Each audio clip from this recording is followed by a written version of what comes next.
নমস্কার বন্ধুরা, আজ আমি নিয়ে এসেছি দারুণ মুখরোচক ও দারুণ টেস্টি করলার একটি রেসিপি। এই করলা ভীষণ উপকারী হলেও ছোটদের কথা তো বাদই দিলাম, আমরা বড়রাও কিন্তু অনেকেই নাক সিটকায়। তো একবার এইভাবে বানিয়ে দেখুন, বাড়ির ছোটরা আর নাক সিটকানো বড় ব্যক্তিরা সবাই খেয়ে বলবে আজ পুরো ভাতটাই করলা দিয়েই খাবো। চলুন তাহলে রেসিপি শুরু করা যাক। তো প্রথমেই আমি এখানে নিয়েছি 250 গ্রাম মতো করলা। তবে আপনারা এই রান্নাটা কিন্তু উচ্ছে দিয়েও করতে পারেন। এবার করলাগুলোকে প্রথমে খুব ভালোভাবে ধুয়ে তারপরে কিন্তু কাটছি, কারণ কাটার পর কিন্তু আর ধোবো না। তো দেখুন এই রকম গোল গোল করে কেটে নিচ্ছি, তবে একদম পাতলা মতো করে কিন্তু কাটিনি, একটু মোটা মতো করেই দেখুন কেটে নিয়েছি।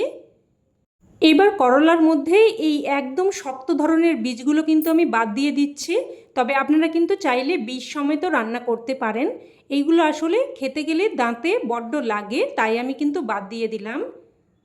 এবার এখানে নিয়ে নিয়েছি দুটো মাঝারি সাইজের রাঙা আলু বা মিষ্টি আলু। ছুরিতে করে গা ঘষে মিষ্টি আলুর খোসা ছাড়িয়ে নেব। বন্ধুরা, মিষ্টি আলু কিন্তু আমাদের শরীরের জন্য ভীষণ উপকারী।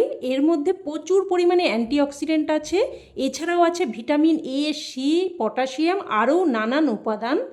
আপনারা কিন্তু গুগল সার্চ করে এর ডিটেলস দেখে নিতে পারেন। তো মিষ্টি আলুর খোসা ছাড়িয়ে আমি প্রথমে একবার ভালোভাবে ধুয়ে নিয়েছি, তারপর দেখুন এইরকম গোল গোল করে কেটে নিচ্ছি।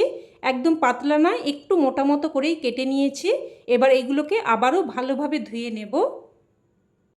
এবার গ্যাস অন করে ফ্রাইং প্যান বসিয়ে এখানে দিয়ে দিচ্ছি প্রায় 3 থেকে 4 চামচ মতো সর্ষের তেল। তেলটাকে খুব ভালোভাবে গরম করে নিয়েছি। এবার এর মধ্যে কেটে রাখা করলাগুলো দিয়ে দিচ্ছি।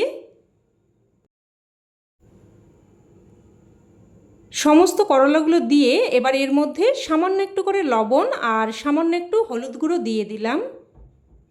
লবণ আর হলুদ গুঁড়োটা একটু নাড়াচাড়া করে মিশিয়ে নিয়ে তারপর দেখুন এইভাবে করলাগুলোকে একটা একটা করে ছড়িয়ে দিয়েছি। এতে করে সব জায়গায় তাপটা সমানভাবে পাবে আর করলাগুলো খুবই তাড়াতাড়ি ভাজা বা সেদ্ধ হয়ে যাবে। এবার এখানে মিডিয়াম ফ্লেমে একটা ঢাকনা দিয়ে দিয়ে প্রায় 4 থেকে 5 মিনিট মতো করলাগুলোকে ভেজে নেব। আর ঢাকনা দিয়ে দিয়ে ভাজলে করলাগুলো কিন্তু তাড়াতাড়ি সেদ্ধ হয়ে যাবে। তো দেখুন 2 মিনিট ঢাকনা দিয়ে এক পিঠ ভেজে নিয়ে অপর পিঠ একইভাবে উল্টে দিয়ে আবারও প্রায় 2 মিনিট মতো ঢাকনা দিয়ে ভেজে নিচ্ছি। তো দেখুন প্রায় কিন্তু 4 থেকে 5 মিনিট ধরে করলাগুলোকে ভেজে নিয়েছি।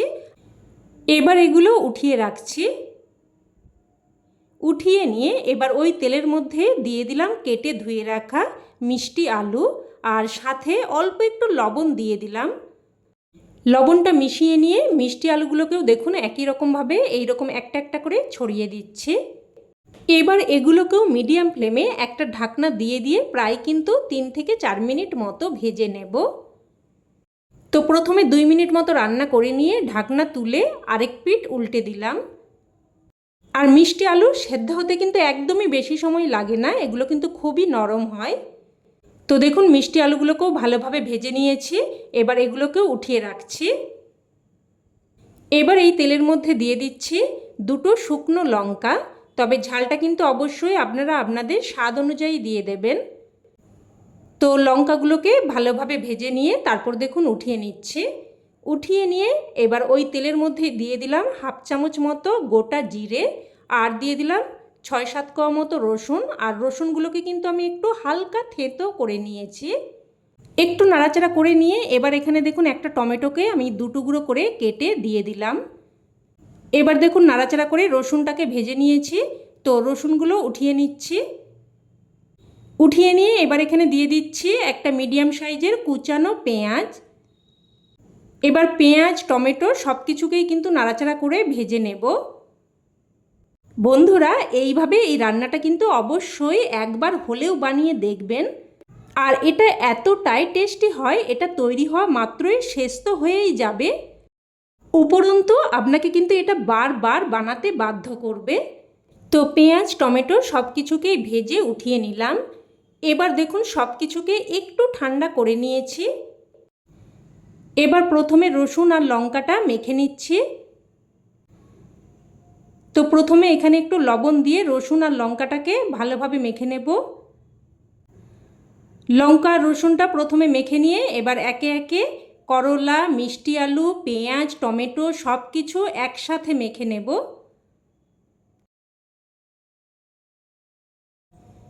সব কিছু ভালোভাবে মেখে নিয়ে এবার এখানে লবণ আর আবারও একটু সর্ষের তেল দিয়ে ভালোভাবে মেখে নেব।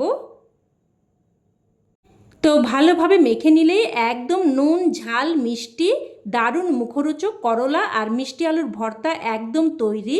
এবার এটা গরমাগরম ভাতের সাথে পরিবেশন করুন, খেতে কিন্তু জাস্ট ফাটাফাটি লাগে। আর আমার কথাই নয়, আপনারাও এইভাবে একবার বানিয়ে দেখুন, তারপরেই কিন্তু আমাকে কমেন্টে জানাবেন খেয়ে আপনাদের কেমন লাগলো। তো রেসিপি ভালো লেগে থাকলে প্লিজ একটা লাইক দিয়ে দেবেন, আর চাইলে অন্যান্য বন্ধুবান্ধব আত্মীয় স্বজনদের সাথে শেয়ারও করতে পারেন।